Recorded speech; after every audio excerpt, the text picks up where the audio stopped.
Livro de Gênesis. Hoje abordaremos o capítulo 24, um capítulo longo, com vários versículos, mas centrado em uma história específica que faz parte da continuidade da promessa. Sei que talvez vamos ler bastante, mas gostaria que pegassem suas Bíblias e me acompanhassem na leitura enquanto procuram. Vamos tirar um minuto para lembrar a alguns de vocês que falta muito pouco para nos encontrarmos em Israel. Já que no dia 11 de fevereiro vamos nos encontrar aqui com muitos de vocês que vêm percorrer a terra de Deus, a terra da Bíblia, desta vez também visitaremos o Egito e a Jordânia. Esta será uma excelente oportunidade para conhecer locais bíblicos de grande relevância.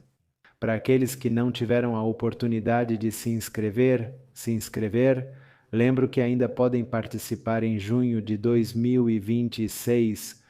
Vocês devem acessar o site Descobrindo Israel, onde vocês poderão selecionar algumas das viagens que temos programadas.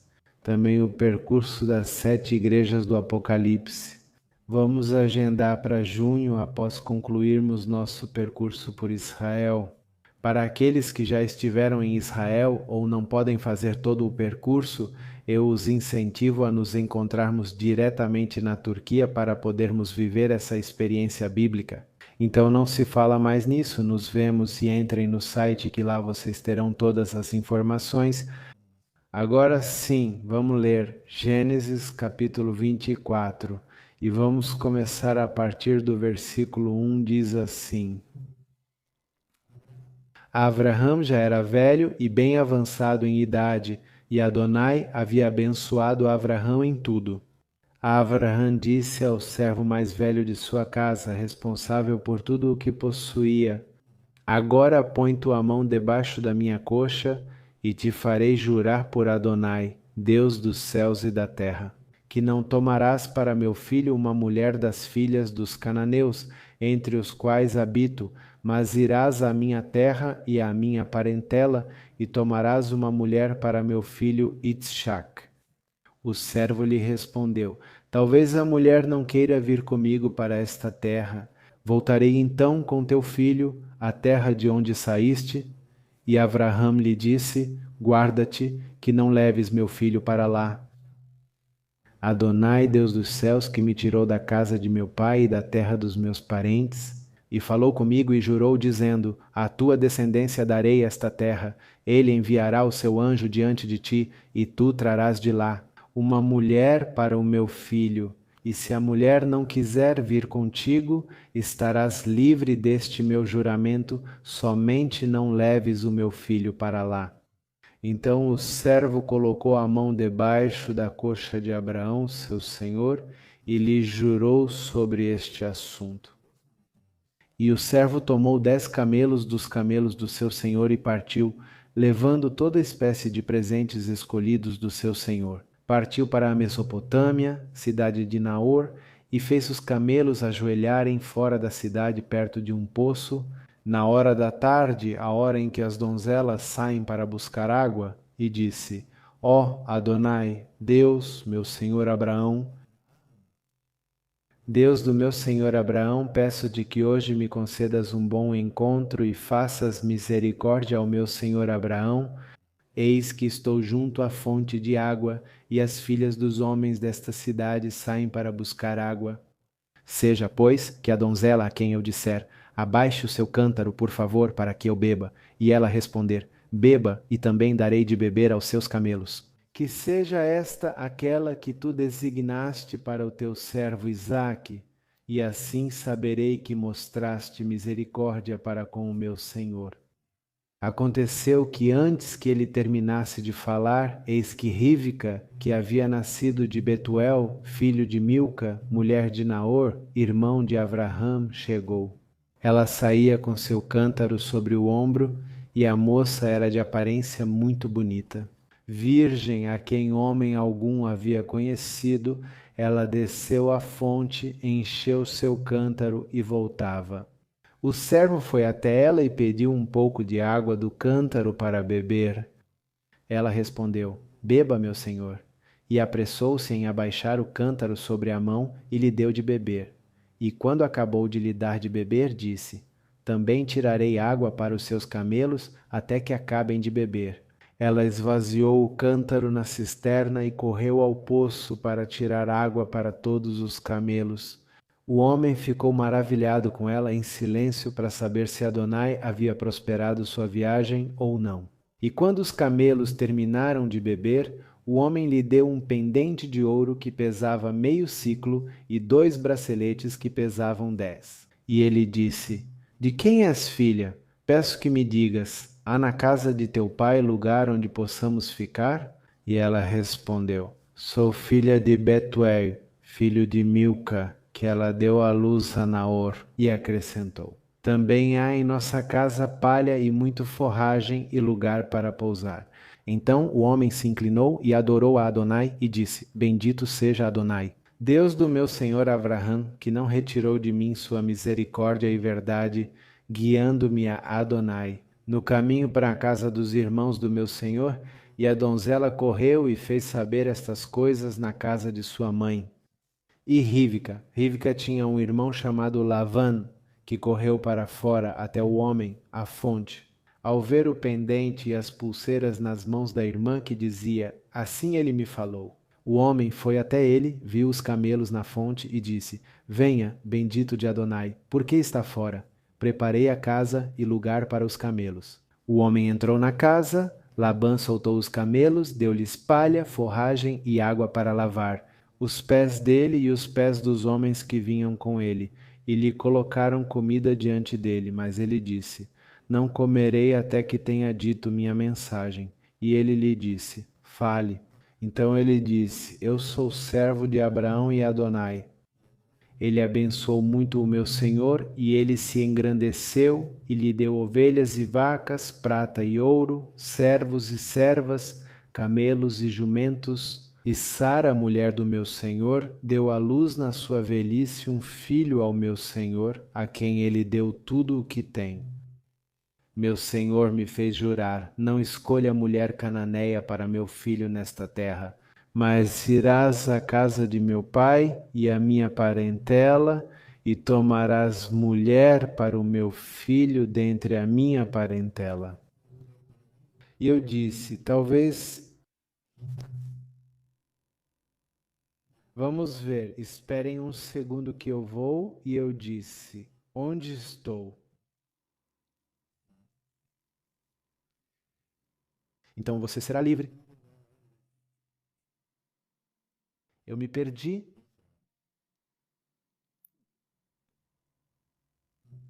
Ele enviará seu anjo com você e escolherá uma mulher da minha família para meu filho. Ao chegar lá, se não concordarem, você estará livre do juramento. Hoje cheguei à fonte e orei: Senhor, Deus do meu senhor Abraão, se prosperares meu caminho, estou aqui junto à fonte de água. Seja, pois, que a moça que sair para tirar água, a qual eu disser: por favor, me dê um pouco de água do seu cântaro para eu beber, e ela me responder: beba, e também tirarei água para os seus camelos. Seja esta a mulher que o Senhor destinou para o filho do meu senhor.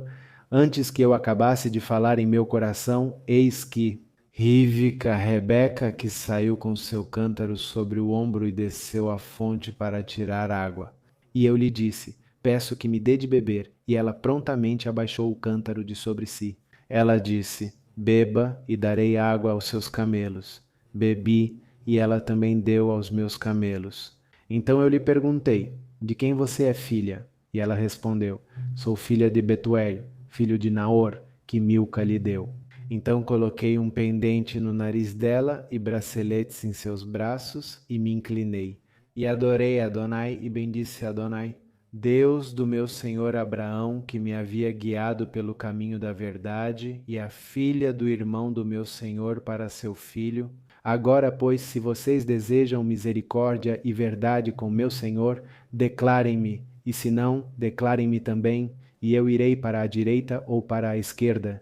Labã e Betuel responderam: isso veio de Adonai, não podemos te dizer nem mal nem bem. Eis aí, Rebeca diante de você, tome-a e vá. e que ela seja a mulher do filho do seu senhor, como determinou, como disse Adonai. O servo de Abraão ouviu-os, curvou-se ao chão diante de Adonai e saiu. Joias de prata, ouro e roupas foram dadas a Rebeca. Também deu presentes ao irmão e à mãe dela, comeram, beberam ele e seus acompanhantes e dormiram. E ao amanhecer disse: Enviem-me ao meu senhor.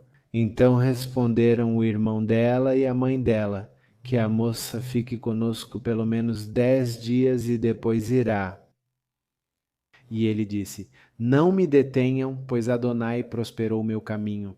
Deixem-me ir ao meu senhor. Eles responderam: Então vamos chamar a moça e perguntar a ela. E chamaram Rebeca e lhe disseram: Você irá com este homem? E ela respondeu: Sim, irei. Então deixaram Rebeca ir, junto com sua irmã, sua ama, o servo de Abraão e seus homens. E abençoaram Rebeca.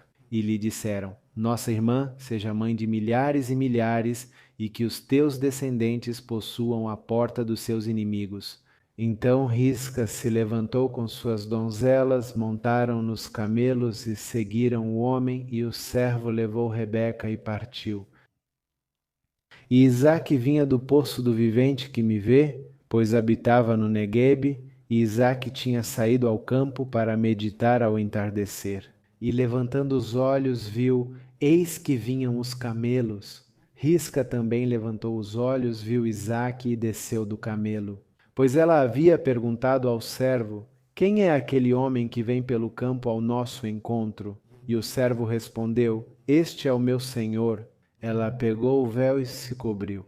Então o servo contou a Isaque tudo o que havia feito. E Isaque levou Rebeca para a tenda de sua mãe, Sara. Ele tomou Rebeca como esposa, amou-a e se consolou. Isaque, depois da morte de sua mãe, o rei de Isaque e o servo que vinha, Isaque vinha para casa, Isaque e Isaque que não, depois Jacó. E aos israelitas, essa mudança é muito importante porque o plano da aliança não para em uma só pessoa, mas avança de geração em geração, assim como Deus havia prometido. Assim como Abraão precisava de filhos para cumprir as promessas da aliança, Isaque também precisava. E o primeiro passo para esse objetivo era uma esposa adequada. Na cultura do Antigo Oriente Próximo, o casamento não era principalmente uma decisão romântica, mas sim uma questão familiar, espiritual e de continuidade da linhagem. Abraão sabia que a decisão de Isaque de escolher uma esposa era importante. Então ele usou seu servo de confiança para ir e buscar uma esposa para Isaque, de uma forma bem específica definida por Abraão. A primeira questão é que não pode ser uma mulher cananeia.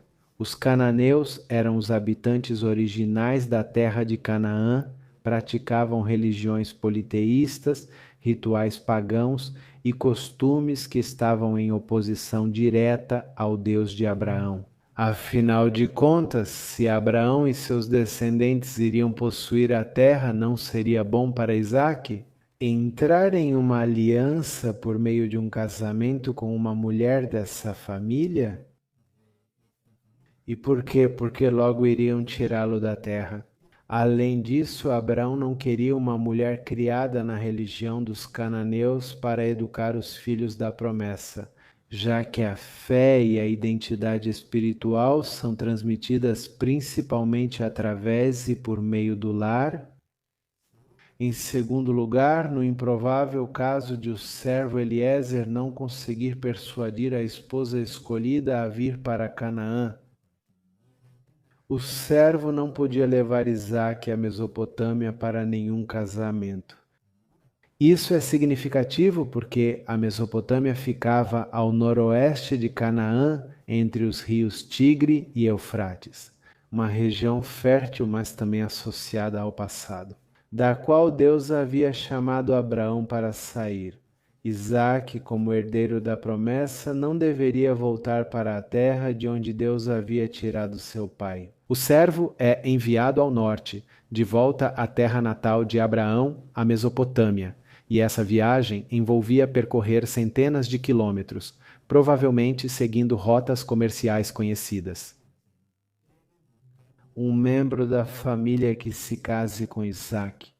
O que era uma prática comum naquela cultura, já que os casamentos dentro do clã ajudavam a preservar a herança, a fé e as alianças familiares. Agora podemos entender o porquê. No capítulo 22, 2 capítulos atrás, nos é dada a genealogia do irmão de Abraão.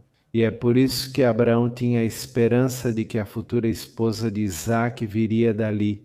A genealogia não é um detalhe acidental, mas sim uma preparação deliberada do relato para Gênesis 24. Abraão não estava preocupado porque ele sabia que Deus estava preparando o caminho para isso. Quem estava preocupado era o servo, não Abraão.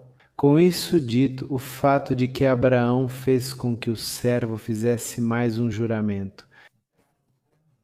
O fato de que Abraão já estava em idade avançada e sabia que seu último suspiro poderia vir a qualquer momento, isso nos diz que Abraão suspeitava que provavelmente não viveria para ver o dia em que seu filho Isaque conseguiria uma esposa, portanto, talvez ele não estivesse presente para dar sua bênção.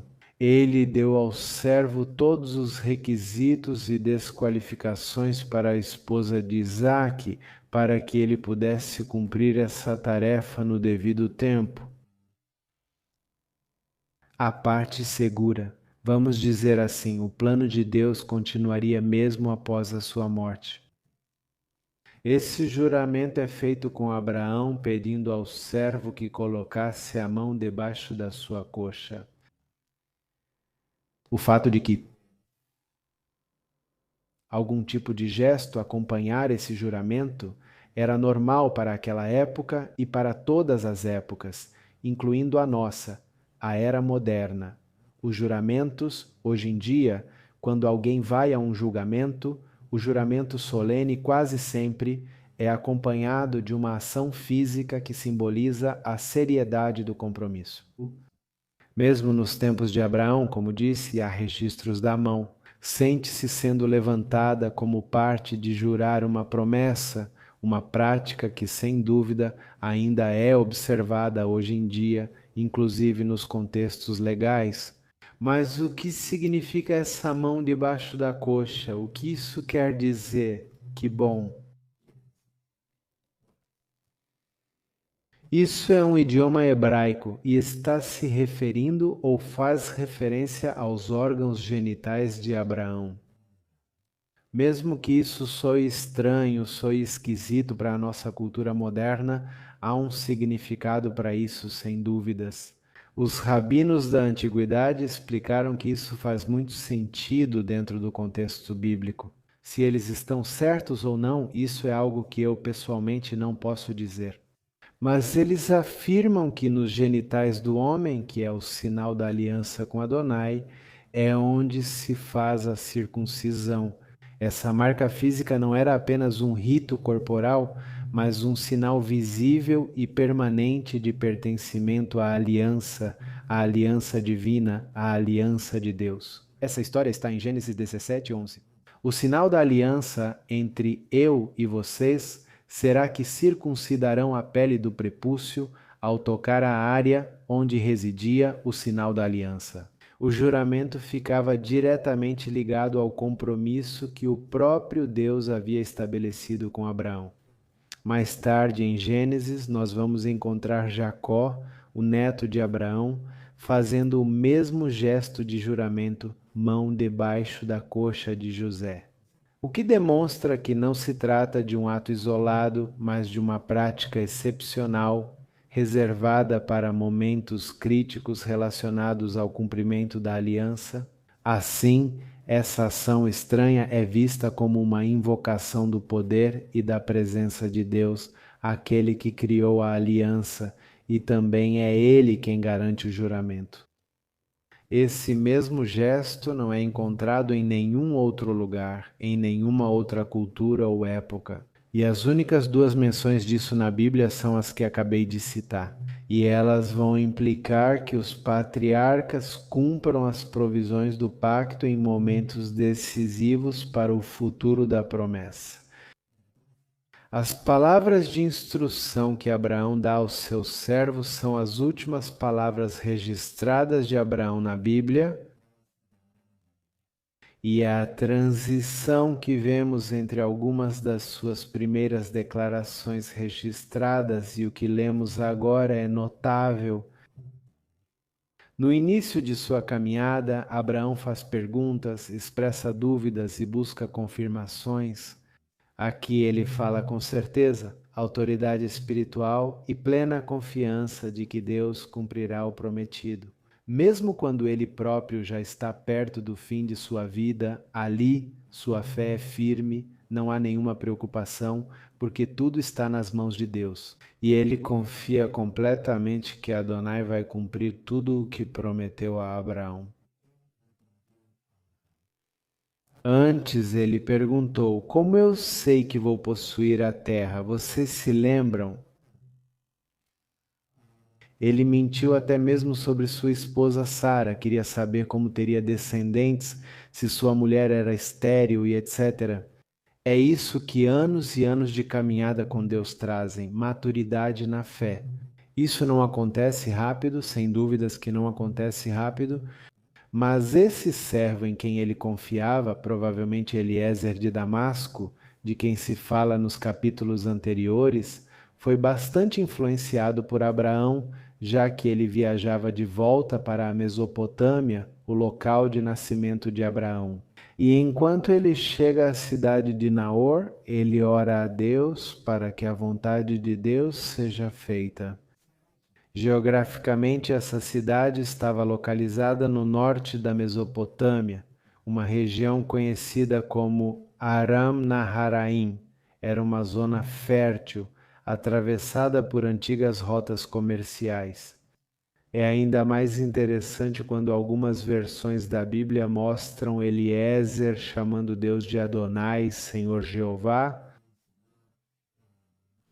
O hebraico original o chama de Jeová. Ele está utilizando o Yud Vav Hei Vav Yahweh. Ele está utilizando o nome pessoal direto de Deus. Indica uma fé moldada pela relação pessoal e proximidade com Abraão. E aqui vamos encontrar, em algumas ocasiões na Bíblia, uma mulher ou mulheres indo ao poço buscar água. Isso não é uma noção romântica ou algum mecanismo literário. As mulheres do Oriente Médio daquela época permaneciam separadas dos homens quase o tempo todo. Havia alguns momentos específicos do dia em que se entendia que as mulheres iam ao poço, a um rio ou a uma nascente para buscar água. Uma tarefa realizada por mulheres, normalmente sem homens presentes. Isso se devia apenas à modéstia tradicional e normas sociais extremamente rígidas. Isso se aplica especialmente a mulheres solteiras e jovens. Às vezes, quando vemos uma narrativa sobre um personagem masculino na Bíblia, encontrando uma mulher em um poço ou numa fonte, podemos entender por que elas se surpreendem ao ouvir a voz de um homem. Essa prática ainda prevalece em muitas partes do mundo atualmente. Uma parte interessante deste capítulo está no versículo 10, onde é mencionado o servo de Abraão, levando 10 camelos consigo para sua viagem ao norte em busca da esposa. Para Isaac, muitos arqueólogos dirão que isso não pode ser possível porque os camelos não eram conhecidos naquela região naquela época. Naquela época, por volta de 1850, 1900 a.C. No entanto, há algumas descobertas recentes que trouxeram luz sobre esse tema, sobre esse assunto. Os registros que foram encontrados no sul da Mesopotâmia, da era do antigo reino da Babilônia, por volta de 2000 anos aproximadamente, antes de Jesus, fazem menção ao consumo de leite de camelo. Também alguns escritos da Suméria e da Acádia dessa mesma época fazem menção a uma criatura usada para transporte, que literalmente é chamada de um asno do mar-terra.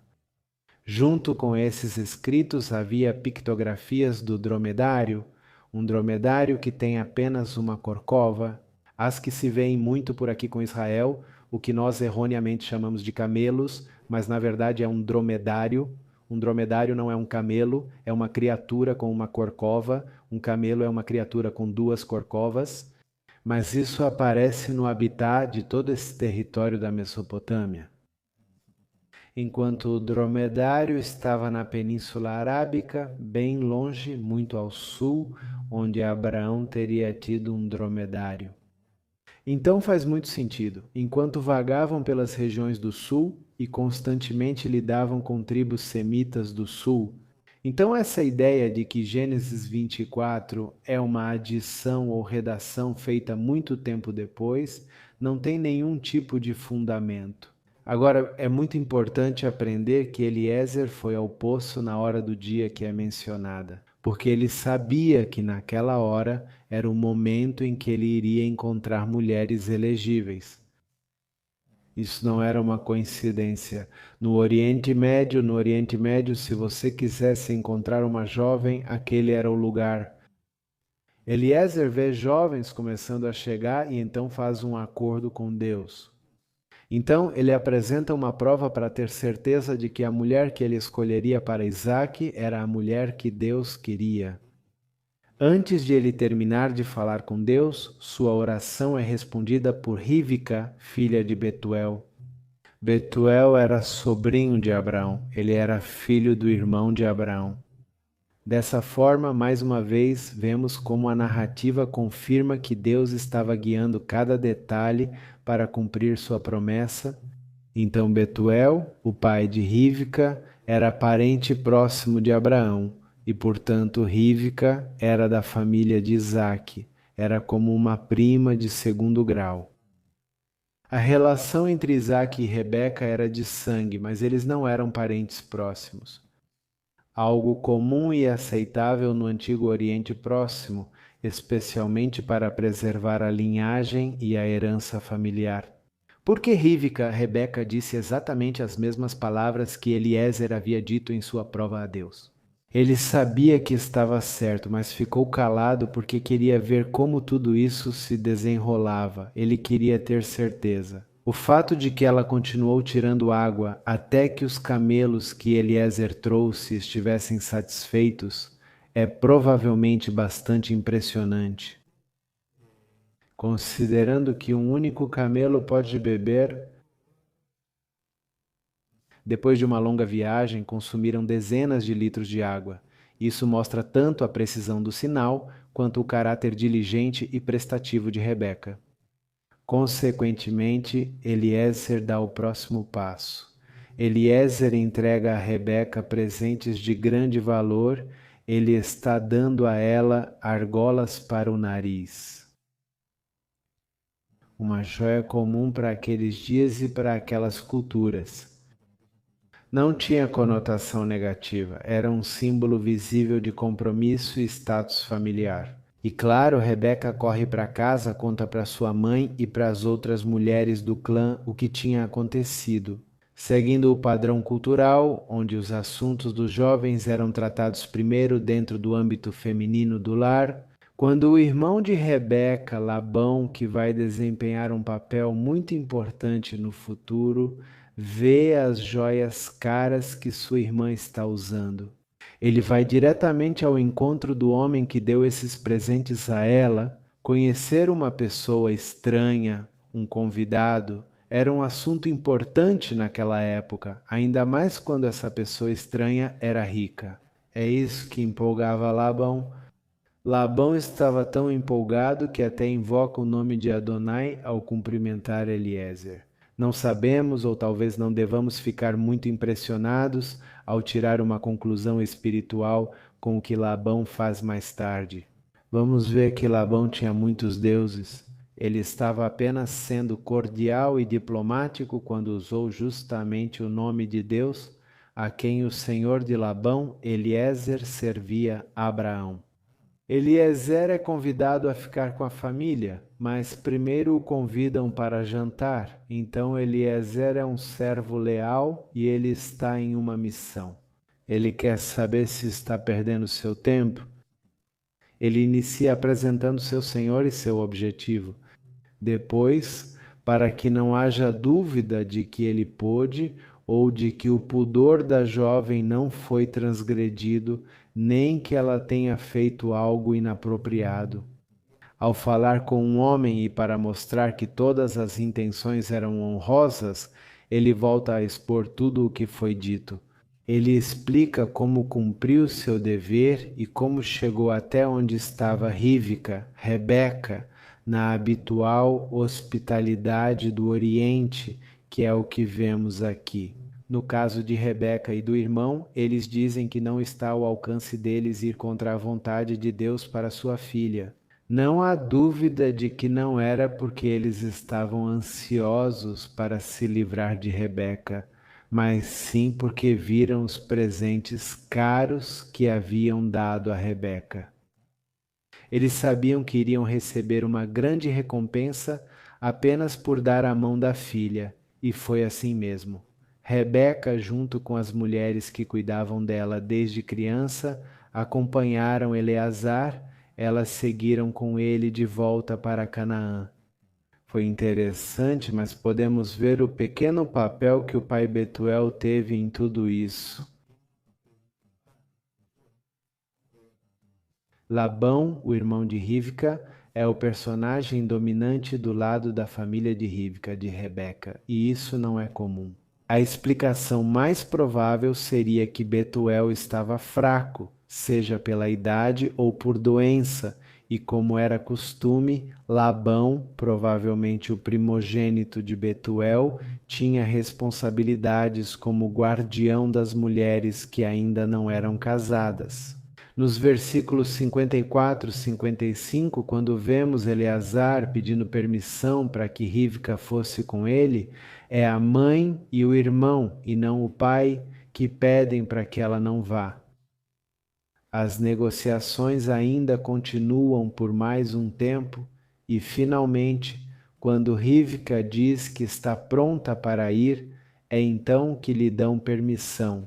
E as Escrituras nos dizem que a ama de leite de Rebeca foi quem a acompanhou nessa viagem. Aparentemente, essa ama de leite era muito querida e vista como mais um membro da família.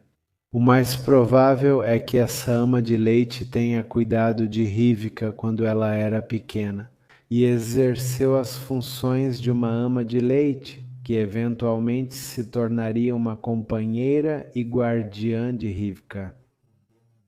Na verdade, a palavra hebraica usada aqui para ama de leite é meneket, que significa meneket, aquela que dá leite, aquela que ama o leite. Agora Rivka já tinha passado dessa fase da vida, mas tudo indica que foi ela quem começou com a família de Rivka. Como aquela que era responsável por dar o leite e permaneceu com ela ao longo de todos esses anos, a caravana segue viagem de volta e Isaac e Rebeca se veem pela primeira vez. O rosto dela, coberto por um véu, é interessante. Nós já ouvimos muitos ensinamentos sobre essa parte de Gênesis e sempre se ensina que as mulheres naquela época cobriam o rosto com um véu quando estavam na presença de um homem. Mas simplesmente esse não é o caso. As mulheres hebreias não usavam véus de forma generalizada. O uso do véu aqui aponta para um ato específico relacionado à modéstia, respeito e transição para o estado matrimonial, não a um costume cotidiano. Não há qualquer menção de Sara usando véu.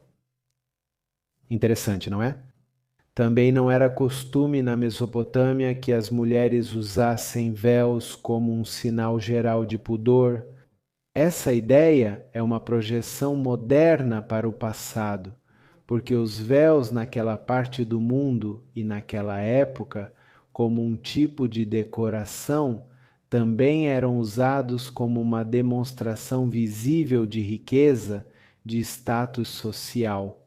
O único uso habitual de um véu entre os israelitas, cananeus, mesopotâmios, sumérios e muitos outros povos, que estava relacionado com o casamento e os procedimentos de noivado. Era comum que a noiva se casasse com o véu abaixado, e o noivo não podia vê-la sem o véu por um tempo antes da cerimônia de casamento.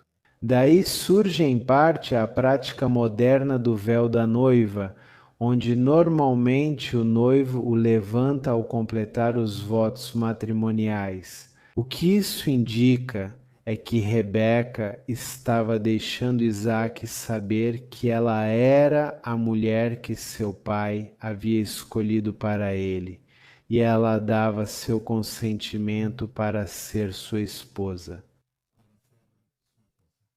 O período de compromisso já havia começado. Esse gesto não era passivo ou forçado, mas um claro sinal de aceitação no contexto cultural da época. Isaac tinha 40 anos quando se casou com Rebeca, a mãe e o pai. Para a próxima geração da promessa, eles já estavam escolhidos. O interessante é que nos é dito que Isaac e Rebeca entraram na tenda da falecida mãe de Isaque e aparentemente tomaram posse dela. Lembre-se que nessa época o homem e a mulher geralmente permaneciam separados mesmo após o casamento. Os maridos e as esposas, especialmente se fossem ricos ou chefes de um grande clã, dormiam em alojamentos separados. Na verdade, o que aconteceu aqui é que quando a noiva e o noivo entraram na tenda de Sara, isso foi um ato profundamente simbólico. Rebeca estava assumindo a posição matriarcal que Sara havia ocupado até o dia de sua morte. A tenda de Sara havia sido mantida exclusivamente para propósitos cerimoniais, até que uma esposa para Isaque fosse escolhida. Não era simplesmente um lugar físico, mas um símbolo de autoridade, de continuidade familiar e de bênção dentro do clã. Eu gosto muito como o capítulo termina quando as escrituras dizem que Isaque finalmente encontrou um grande consolo por ter perdido sua mãe. Quando ele casa com Rebeca, obviamente, pouco antes de conhecer Rebeca, Sara tinha sido seu principal contato com as mulheres deste mundo. Ele devia ser muito apegado à mãe dele, e o casamento não só lhe deu uma esposa, mas também restauração emocional e estabilidade dentro do plano de Deus. Gostaria de resumir tudo isso que aprendemos hoje em melhor dizendo, em 7 pontos simples. Número 1. E preste atenção, se você quer andar com Deus, produza maturidade, não respostas instantâneas.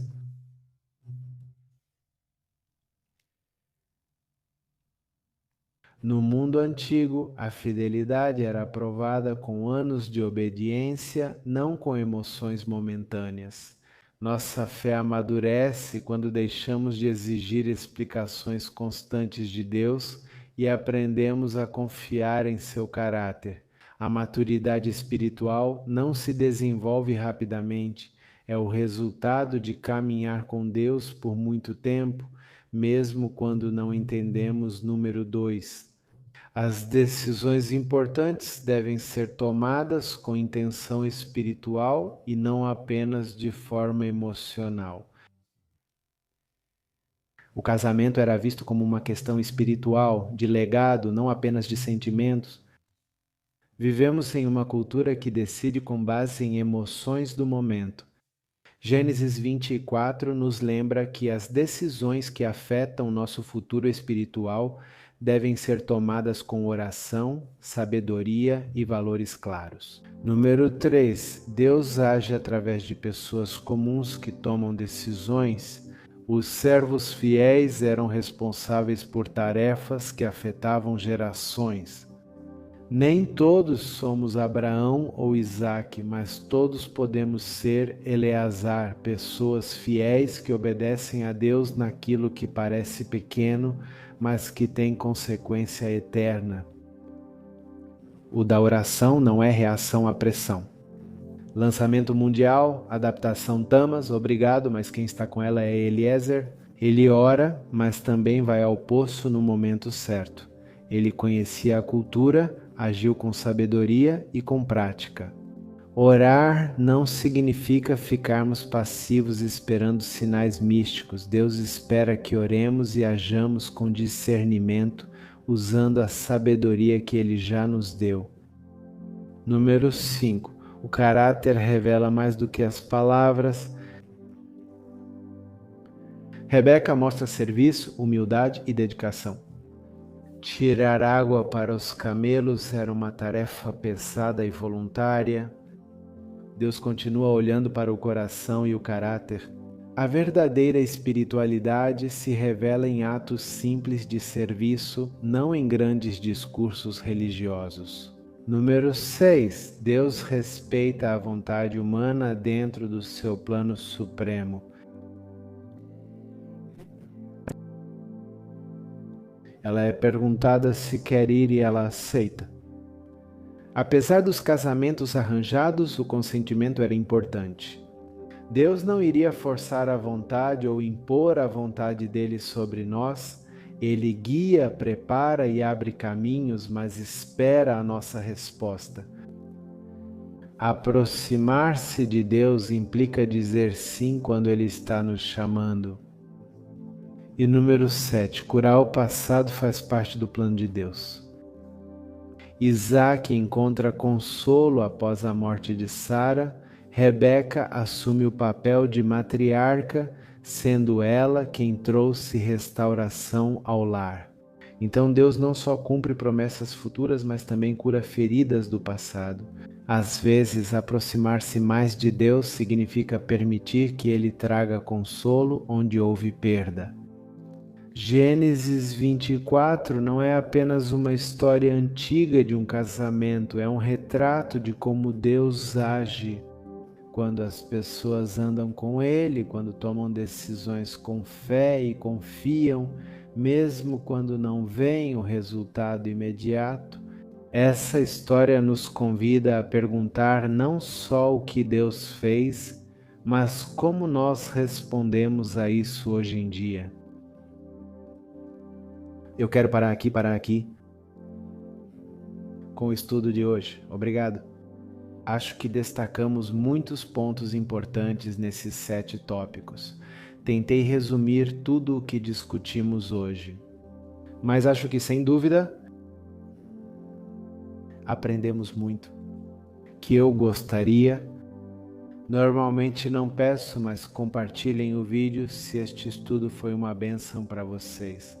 Já estamos no capítulo 24, vocês podem compartilhar os 23 anteriores e seguiremos até o final do livro de Gênesis. Deus é Deus e Ele continua agindo até hoje. Então apenas oração em hebraico. Amém.